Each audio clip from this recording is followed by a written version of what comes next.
Olá, eu sou Rômulo Contígio e esse é o OnConecta, o podcast da oncologia da Eurofarma. Nós estamos em fevereiro, no Fevereiro Laranja, na campanha Abra-se e Abraça essa causa. Claro que nós vamos falar de leucemia, vamos falar de medula óssea, com quem entende, com um pesquisador incrível. Comigo hoje aqui, o Dr. Renato Centroni. Ele é coordenador de projetos ligados à hematologia e hemoterapia. Ele é um profissional da rede DASA, né, e estou assim muito feliz, né, da gente tratar o tema leucemia nessa campanha aqui que nós estamos fazendo para a Eurofarma. É importante você saber, doutor, também, que a campanha ela está de braços abertos para a conscientização da leucemia e da doação da medula óssea. Ter você aqui para a gente é um prazer. Muito obrigado, Romulo. Obrigado pela oportunidade, a Eurofarma também. Acho que informação é uma chave importante, diagnóstico precoce, tratamento precoce, melhores resultados. É verdade que a leucemia é um dos cânceres mais potentes no Brasil? A leucemia aguda é uma das doenças mais agressivas que tem. Dentro dos cânceres, é uma das doenças de evolução mais rápida e agressiva. As leucemias crônicas têm um comportamento diferente. Ok. É isso que a gente vai desmistificar aqui. Exatamente, até porque o INCA disse que agora em 2025 nós teremos mais de 11.000 casos Sim, ligados à aumenta o questão da... diagnóstico, sem dúvida, É sem dúvida. alto isso. A gente tem um problema de notificação, mas a gente vai esclarecer isso. Conta pra gente, então, o que é a leucemia e quais são os tipos mais comuns que a gente conhece. Perfeito. A leucemia é um câncer no tecido sanguíneo, na verdade, a medula óssea quer dizer meio do osso, então muita gente não sabe, mas as células sanguíneas são produzidas dentro do osso. Medula óssea quer dizer meio do osso. E nesse tecido, um tecido líquido gorduroso, é que são produzidas as células sanguíneas. Leucemia é quando, por algum mecanismo que não é genético, mas não é hereditário, então quer dizer que isso não passa de pai para filho, mas há uma mutação genética e de uma hora para outra essas células param de funcionar. Então a gente para de produzir células que carregam oxigênio para os tecidos, afeta a nossa defesa, afeta a nossa capacidade de coagulação. É como se Quando trocasse a célula boa por célula ruim. por uma célula ruim, essa célula a gente chama comumente de blasto, e a preponderância dessas células chamadas blastos é o que configuram as leucemias agudas. Então a gente tem basicamente 4 tipos de leucemias. Primeiro a gente divide em 2 grandes grupos, as leucemias agudas, que acontecem de uma hora para outra, o indivíduo pode fazer um check-up na primeira semana de janeiro, está tudo bem, começa a ter um sintoma de cansaço, de fraqueza, um sangramento inexplicável, procura o pronto-socorro, faz um hemograma e de repente descobre que tem blastos, eventualmente no sangue. Essa é a leucemia aguda. Ela tem 2 subtipos de acordo com a linhagem de células acometidas. A leucemia mieloide aguda, que a gente usa o nome LMA. Que é mais comum, né? Ou não? Não, a gente Não. vai explicar isso. E a leucemia linfóide aguda, que é a linhagem linfóide. Então, essas duas manifestações são muito abruptas. Então, elas, como o próprio nome diz, ela é aguda, de uma hora para outra que acontece. Então, normalmente você não pega isso num check-up. O que é importante é o médico ou o paciente reconhecer que alguma coisa está muito ruim e procurar ajuda médica o mais rápido possível. Ao passo que essas doenças, as leucemias agudas, podem acontecer em qualquer idade. E a leucemia linfóide aguda é inclusive o câncer infantil mais comum. Então, se você perguntar qual é o câncer infantil mais comum, é a leucemia linfóide aguda. Então, ela pode acontecer em qualquer idade, em crianças, em adultos jovens e até em pacientes mais idosos. Já a leucemia mieloide aguda também pode acontecer em qualquer idade, mas tem uma preponderância maior, principalmente em pacientes acima dos 50 a 60 anos de idade. São doenças que, se não forem tratadas, são fatais, porém têm um potencial de cura. Então, tem esse paradoxo. Elas, se não tratadas ou não tiverem num centro adequado, podem ser fatais. Por outro lado, elas podem ser curáveis. Ainda a taxa de mortalidade é alta, salvo na leucemia linfóide aguda na infância. Ela parece ter um comportamento diferente da leucemia linfóide aguda no adulto, onde a taxa de curabilidade, ainda bem, nas crianças é mais de 90%. E muitos desses nem transplante vão precisar. Já leucemias crônicas, a gente também tem essas duas linhagens, mieloide e linfóide crônica, são doenças em geral de adultos acima dos 50 anos de idade, 60 anos de idade. Pode acontecer em pacientes mais jovens, pode, mas isso é mais infrequente. E o que chama atenção nesse caso, a diferença? Muitos desses pacientes não têm sintomas, muitas vezes o paciente vai descobrir, então, um comportamento totalmente diferente do que eu falei das leucemias agudas.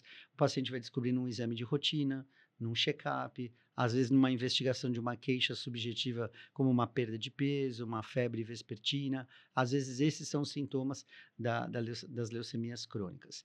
Essas leucemias não são consideradas curáveis, mas elas são extremamente controláveis. A maior parte desses pacientes vai morrer com isso, mas não vai morrer disso. Então, a gente teve um avanço muito grande em todas as leucemias, de uma maneira geral. Bom, eu acho que ficou bem claro, né? Acho que você é perfeito na resposta. E aí eu já emendo. Quais são os principais sintomas e o sinal de alerta de Perfeito. uma pessoa A para isso? leucemia aguda, ela pode abrir com sintomas relacionados a sangramento, então por isso que às vezes confunde com dengue, pode confundir com covid, ou uma infecção que você tem e parece que não melhora. Então são sintomas comuns: cansaço, fraqueza, uma fraqueza inexplicável sem causa aparente, aparecimento de manchas ou sangramentos inexplicáveis, seja no nariz, na boca, nas fezes, mas principalmente na pele, e a febre ou focos de infecção. É muito fácil detectar quando o paciente procura um serviço médico, fazer um hemograma e vai se detectar que há ou um aumento das células malignas, que a gente fala, né, o aumento dos leucócitos, ou a redução das outras células. As células malignas impedem que as células boas sejam produzidas. Então, quase que invariavelmente, o paciente vai ter anemia, vai ter alteração da contagem de plaquetas e vai ter uma alteração na contagem de leucócitos. O diagnóstico, quando há suspeita, são feitos exames medulares, que vão incluir, inclusive, exames genéticos, que vão determinar a linhagem de tratamento, a linha de acometimento, se é mieloide ou linfóide, porque cada um vai ter um tratamento específico.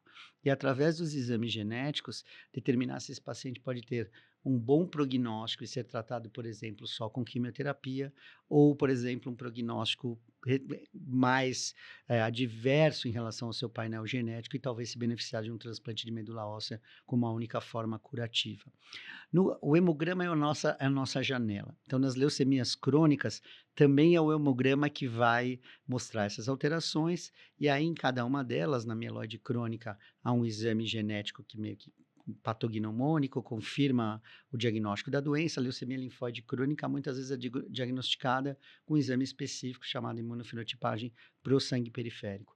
A gente tem um arsenal não só terapêutico, mas diagnóstico muito bom hoje para classificar as doenças. Um problema muito comum na era da internet é o indivíduo ter um diagnóstico de uma leucemia, entrar na internet e de repente ouvir a história de um paciente que não tem a mesma leucemia que ele. Então, por isso que é importante desmistificar e para quem é paciente, tirar a dúvida com o seu médico, falar qual é o meu subtipo, qual é o meu prognóstico, porque eles são totalmente diferentes nessas 4 leucemias. É, eu já ia emendar como que ela é diagnosticada, então você já está. Já caminha por isso. Os exames medulares hoje, eles confirmam a presença das células malignas dos blastos quando são leucemias agudas.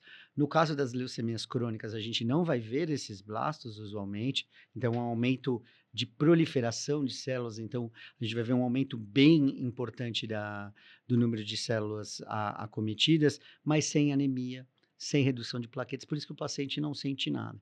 E o tratamento precoce sempre traz benefício na leucemia mieloide crônica. A leucemia linfóide crônica é uma leucemia que, eventualmente, no diagnóstico, o paciente nem precisa de tratamento.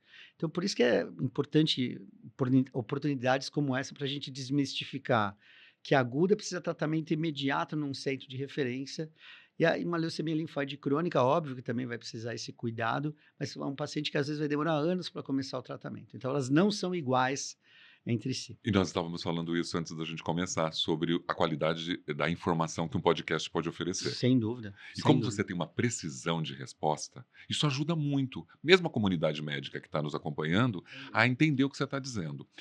Você sabe me dizer que a questão do tratamento hoje, a inteligência artificial beneficiou demais a questão da medicina. Mas de que forma que a gente pode, né, tratar isso? Quais são os tratamentos que têm mais disponibilidade aí no mercado? Então, primeiro porque a gente tem uma diferença muito grande do mercado público para o mercado privado. Então, para algumas doenças, talvez a Importante leucemia isso. linfóide crônica, talvez a gente tenha menos acesso no público do que no privado. As leucemias agudas, em geral, são tratadas com combinação de quimioterapia.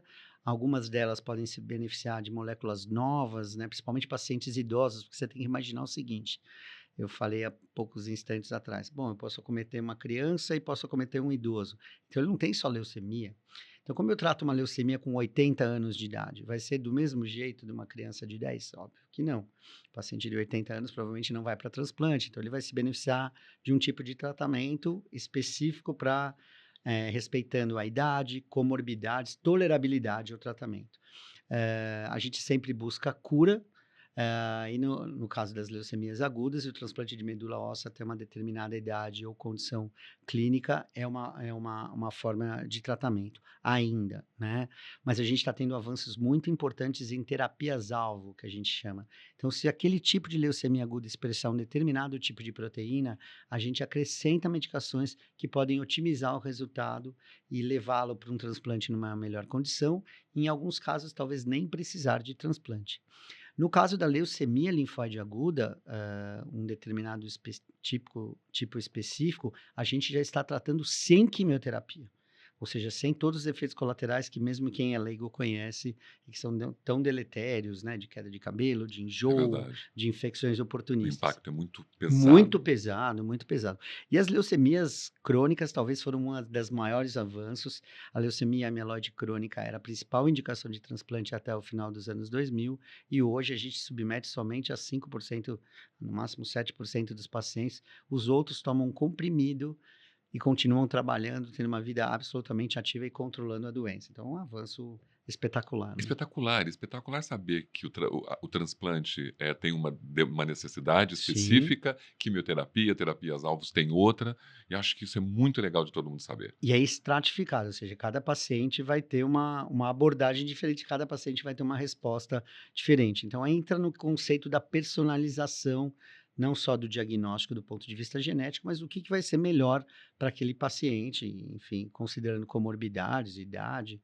Então, a gente evoluiu bastante no tratamento das doenças hematológicas. Outro ponto que você disse tão importante é a personalização, né? Eu acho que não dá para você acreditar que uma doença vai acontecer exatamente igual para todo mundo, Perfeito. né? Isso está muito claro para a classe médica e por isso que é importante o paciente entender em que contexto ele se encontra, né? Porque um paciente, de repente, fez 1 mês de quimioterapia e já vai ter que ser mandado para um transplante e, eventualmente, alguém que ele conheceu com a mesma doença não precisou ir para o transplante. Porque talvez o nome da doença seja o mesmo, mas o sobrenome, do ponto de vista genético, seja diferente e vai necessitar uma terapêutica diferente. Temos muitos avanços no tratamento da leucemia? Sem dúvida. Leucemia aguda, o grande desafio é a evolução rápida da doença. A leucemia mieloide crônica, para você ter uma ideia, o tratamento atual hoje foi capa da Times Magazine 2 vezes. E olha que hematologia é uma área não tão popular da medicina. Tamanho foi a revolução. Você tinha que fazer transplante e hoje você trata como comprimido e cronifica a doença como se fosse um indivíduo hipertenso ou diabético, com uma qualidade de vida talvez melhor. A leucemia linfocítica crônica já está indo para as quartas linhas de tratamento, com comprimidos ou com tratamento bastante curto e tolerável do ponto de vista injetável. Então, assim, as leucemias crônicas tiveram um avanço, assim, impressionante em termos de sobrevida e qualidade de vida. Então, o indivíduo tem o diagnóstico, mas continua trabalhando. A gente fala para o paciente: olha, não adianta nem pedir dispensa do trabalho, que você vai viver tão bem, que você vai conseguir exercer suas atividades laborais. Agora, a leucemia aguda, como ela progride muito rápido, é difícil até a gente fazer pesquisa clínica. Então, a gente tem tido um avanço agora, no passado mais recente, de novas moléculas adicionais à quimioterapia, para tentar ter benefícios com terapia-alvo. E a outra, o que acho que seria importante dentro da sua pergunta, é a classificação que tinha 7 tipos de leucemia amiloide aguda. Hoje passa mais de 20 tipos por causa das alterações genéticas que a gente encontra. Então, isso vai ser um avanço que vai caminhar para terapias-alvo. Já está caminhando e é o futuro para os próximos 10 anos, sem dúvida. A gente vai ouvindo você, a gente não quer parar de ouvir, Oh, porque quem? existe realmente uma precisão. Mas você é um pesquisador, um médico que está envolvido com vários projetos de informação, você está sempre ligado à oncologia sustentável. Todos esses elementos contribuem para que você tenha esse conhecimento Sem e dúvida. você pesquisa muito. Sem dúvida. Inclusive com pesquisa nacional, que isso é importante também. Eu vi que você foi no ASH, né? American Society of American Hematology. Society em San Diego. Essas visitas a esses congressos, você consegue reunir informações que agregam nesse teu conhecimento? Sem dúvida. Hoje em dia, se você é uma especialidade que se você ficar 1 ano sem estudar, é como se você não participasse mais do time.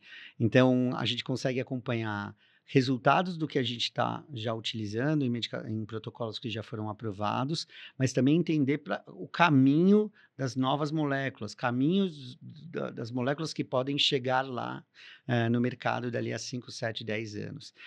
De cada 60 moléculas, uma chega no mercado. Então, É um network importante. Super, super. E troca de experiências. E o Brasil é um país heterogêneo que tem desafios de acessibilidade, enfim. Então, a gente também tenta participar desse tipo de fórum. Então, existem vários grupos colaborativos no Brasil, não só de leucemias, de linfomas, de mielomas, onde a gente consegue fazer essa conexão com o país e entender as realidades que a gente tem, principalmente disso que eu tenho insistido bastante, a gente tem que melhorar o acesso das medicações e dessas estratificações diagnósticas no serviço público, não só no privado. 80% dos pacientes estão no serviço público, não estão no serviço privado. Você faz parte da DASA e é tão importante você dizer isso porque ela tem uma relação com diversidade, com inclusão, com respeito muito grande.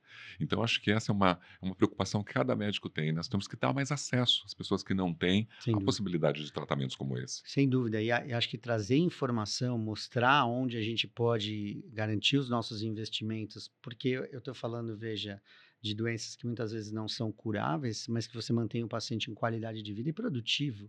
E essa é a meta do tratamento, não é só cuidar da doença, é cuidar do doente como um todo, né? O grupo alemão, assim, de hematologia tem muito esse perfil, assim, de analisar indicadores de qualidade e falar assim, olha, quantos pacientes a gente conseguiu a gente conseguiu restabelecer ao mercado de trabalho, as relações interpessoais. Então, apesar de serem doenças com grande capacidade de letalidade, principalmente quando eu falo da leucemia aguda, quando você recebe uma informação, como eu tive mês passado, de uma paciente que terminou o seu tratamento de quimioterapia há 1 ano e pouco, doutora, entrei na faculdade agora. Ou seja, isso a gente brinca que é atropelar a doença, né? Olha, superei e agora eu vou fazer a faculdade e ninguém me segura. Esse é o nosso objetivo. Nossa, mas essa informação é tão preciosa. Não é? Esse é o grande... Não é só o resultado do exame, Sim. É falar assim, agora eu estudei, entrei na faculdade, vou fazer o curso que eu quero. Porque, na verdade, emocionalmente, nós nos destruímos quando nós ficamos, diagnosticamos uma doença grave. É uma doença social. Afeta a família inteira. Não é só o paciente. Você muda o eixo da família toda. Completamente. E aí, quando você diz que existe a possibilidade ainda de você conviver com isso num bom tratamento e ter a sua qualidade de vida, que é o mais importante hoje. Sim, isso é fundamental. Nas leucemias crônicas são isso. Se o paciente é o provedor da família, ele vai continuar sendo o provedor. Ótimo. E nas leucemias agudas, ainda é um desafio, mas a gente está melhorando cada vez mais. Eu acho que é um dos grandes desafios da oncologia, mas hemato se superou tanto nas últimas décadas, eu falo isso sempre, então eu tenho muita esperança do que ainda há por vir. Afinal, você está desde 98 na hemato, na hemoterapia. É verdade, você tinha que deixar isso público, mas tudo bem, vamos lá.